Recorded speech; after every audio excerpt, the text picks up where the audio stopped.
réponds tout de suite non. La psychanalyse ne peut pas exister uniquement dans les cabinets. C'est pas possible. Pour moi, c'est pas du tout possible. Et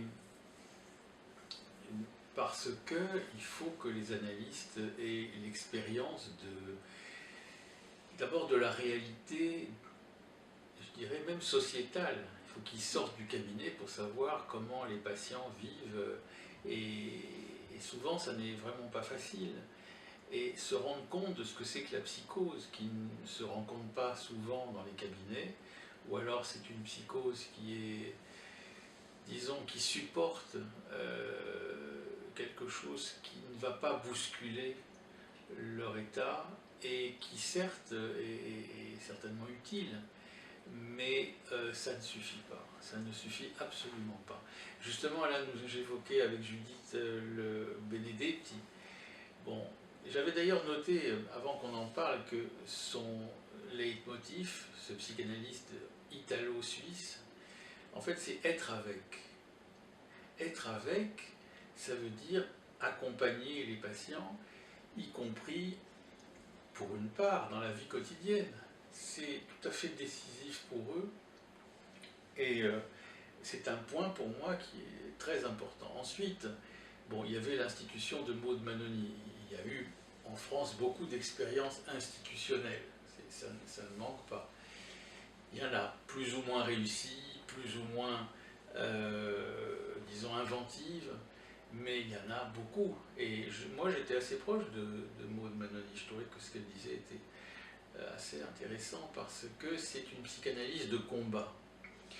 Elle ne refusait pas, en quelque sorte, d'affronter, comme dit aussi Lacan, on ne recule pas devant la psychose. Et on affronte le réel, c'est-à-dire qu'on ne le masque pas. Ça, c'est aussi quelque chose qui est un enseignement de l'analyse, mais qui permet justement de rencontrer des patients psychotiques. Et pour moi, c'est assez fondamental l'idée de ne pas masquer le réel quand il y a des événements, même dans la vie courante, personnelle, etc. Bon, le réel se démasque, et à ce moment-là, il faut être attentif à ne pas tout de suite couvrir les choses, parce que c'est les nier. Bon. Et avec les psychoses, on est tenté, parce que eux-mêmes, les psychotiques, qu'on dit psychotiques, déjà c'est un terme contestable, mais eux-mêmes, justement, ils ne peuvent pas supporter le réel. C'est leur problème, c'est même un problème majeur. Par exemple, j'avais déjà dit, je crois ici même, ce film assez incroyable qui consistait pour le héros à construire un abri pour éviter que l'orage ne détruise la famille. Et, bon. Et alors, ça s'appelle Take a Shelter, je crois. Bon. Donc cet homme était en proie à vraiment une psychose aiguë, on pourrait dire, assez hallucinatoire même. Bon. Mais il avait une panique, il avait des réactions excessives, car souvent, les patients psychotiques, ce n'est pas non plus des personnes tellement éloignées de nous. Ils ont des réactions exagérées. Mais en fait, quand on les rencontre vraiment, on se rend compte que bon, c'est certainement plus par rapport à ce que nous vivons, mais voilà, on peut établir un contact à partir de ce qu'ils vivent. Bon, alors Take a Shelter, c'était donc voilà, un exemple, je trouve assez emblématique de la réaction excessive de construire un abri souterrain parce qu'un orage arrive. Bon, et d'ailleurs, c'était un gros orage, c'est vrai. Mais bon, et après, tout le monde sort de terre, on peut dire, et tout le monde est sauvé, et bon, voilà, bon, c'est un petit truc. Hein. Donc, je pense qu'il ne faut pas nous-mêmes se masquer le réel, et il faut savoir affronter les situations de psychose qui, elles, ne peuvent pas l'affronter, justement, le réel. Et donc, c'est là qu'il faut être avec. Bon.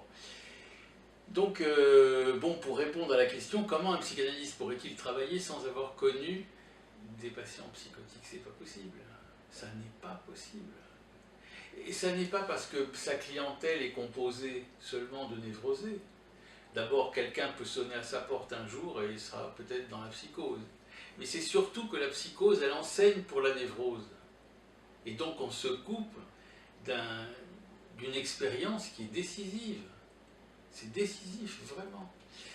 Donc voilà, je suis un peu embêté quand c'est des personnes qui n'ont pas du tout, d'ailleurs vous-même, quand certains d'entre vous sont venus dans le service, bon, c'est pas pour rien aussi, hein, donc vous avez, et ça je pense que c'est quand même une expérience intéressante, parce que simplement, il y a l'idée d'être voilà, avec les patients et de vivre avec elles et ils ce qu'ils vivent intérieurement, et des fois ils vous parlent, même des fois ils vous parlent que vous ne vous y attendiez pas.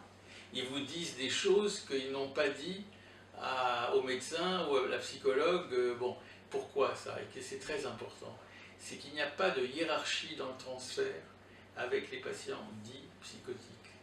Il n'y a pas de hiérarchie dans le transfert. Ils peuvent parler avec l'aide-soignante, ils peuvent parler avec le médecin, ils peuvent parler... Voilà, et donc il faut ensuite inventer des dispositifs pour recueillir tout ce qui a pu être dit par le sujet. Parce que le sujet, il vit justement à travers ces phrases, ces lambeaux d'histoires qu'il dépose ici ou là, ou de sensations qui... Bon. Donc un psychanalyste en formation, disons, entre guillemets, il faut qu'il vienne dans les services. Bon, et puis, je pense que c'est fondamental aussi qu'il y ait des lieux dans les villes, des lieux pour accueillir les patients. Tout n'est pas médical. C'est même le médical, c'est la part la plus pauvre du travail.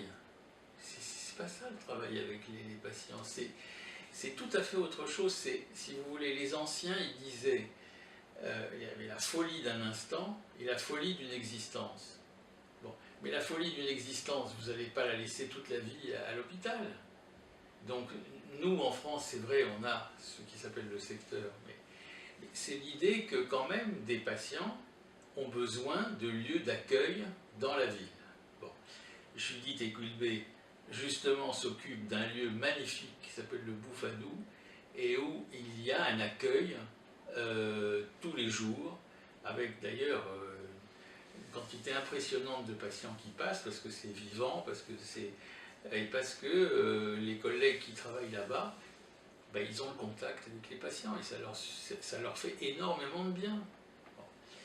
Je crois qu'on ne se rend pas compte, parce qu'on a tendance à avoir un discours soit universitaire, et c'est pas ça qu'il faut, soit trop théorique, on verra demain, mais soit trop théorique sur la psychose, et ça n'apporte pas énormément, enfin ça apporte, mais pas sur la vie quotidienne. Et donc un psychanalyste, de mon point de vue, doit absolument, obligatoirement être il doit sortir de chez lui.